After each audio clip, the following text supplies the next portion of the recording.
দেখে আরো সবাই একটু শিখবেন। অল্প বয়সে 15 বছর আপনারা বিয়ে দিয়ে দিচ্ছেন, 16 বছরে প্রেগনেন্ট হয়ে যাচ্ছে, এগুলো একটু বন্ধ করুন। এখানে অনেকগুলো হচ্ছে, কিন্তু এই মেয়েটাকে দেখে সবাই একটু অনুপ্রাণিত হোক, পড়াশোনা করে বড় হওয়ার যে কিভাবে হয় এটা একটু আপনারা দেখবেন। তোরা সবাই দেখছিস, কিন্তু এই দিদি আজকে তোদের মান রেখেছে ধান গাড়ার, অনেক লোক শিখে যাবে। অল্প বয়সে বিয়ে দেওয়াটা কিন্তু বন্ধ করতে হবে। অল্প বয়সে 18 বছরের নিচে কোনো বিয়ে দেওয়াটা কিন্তু আপনারা বন্ধ করুন। আরো ভালো সামনের ভবিষ্যৎ যেন আরো ভালো উজ্জ্বল হোক, তোমার যেটা মনোকামনা সেটা যেন পূর্ণ হয়।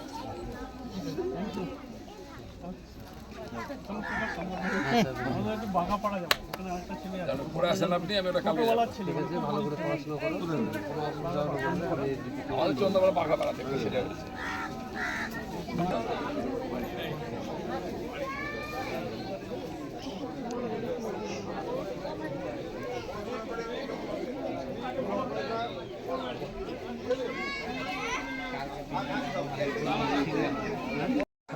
আমি খুবই গর্বিত যে আমার বিধানসভা এলাকায় মাদ্রাসা বোর্ডে সেকেন্ড স্থানে অধিকার করেছে রাজ্যে। আর গতকালকে একটা বাড়িতে গিয়েছিলাম আমার বিধানসভা শিবপুর 1-এ, সেটা মাধ্যমিক স্কুল বোর্ড থেকে সে অষ্টম স্থান অধিকার করেছে রাজ্যে। আমার দারুণ লাগছে, খুবই ভালো লাগছে। এবং দুজনই বলেছে যে আমরা ডাক্তার হতে চাই, দুজনই খুব দুস্থ।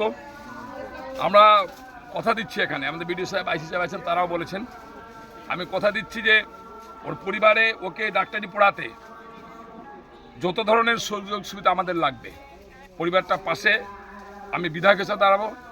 সরকার দাঁড়িয়েছে শুভেচ্ছা বার্তা পাঠিয়ে, প্রতিনিধি পাঠিয়েছেন বিডিও সাহেবকে, আইসি সাহেবকে।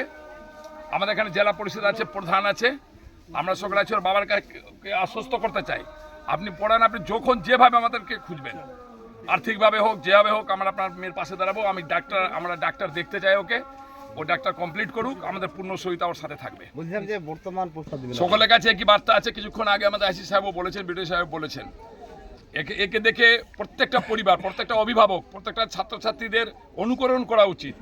আজকে এই পরিবারের একটা মেয়ে আজকে গোটা পশ্চিমবঙ্গের মধ্যে সেকেন্ড স্থান অধিকার করেছে। এবং আপনাদের পরিবারের মেয়েকে, ছেলেকে আপনারা স্কুলমুখী করেন, ভালোভাবে পড়াশোনা করান।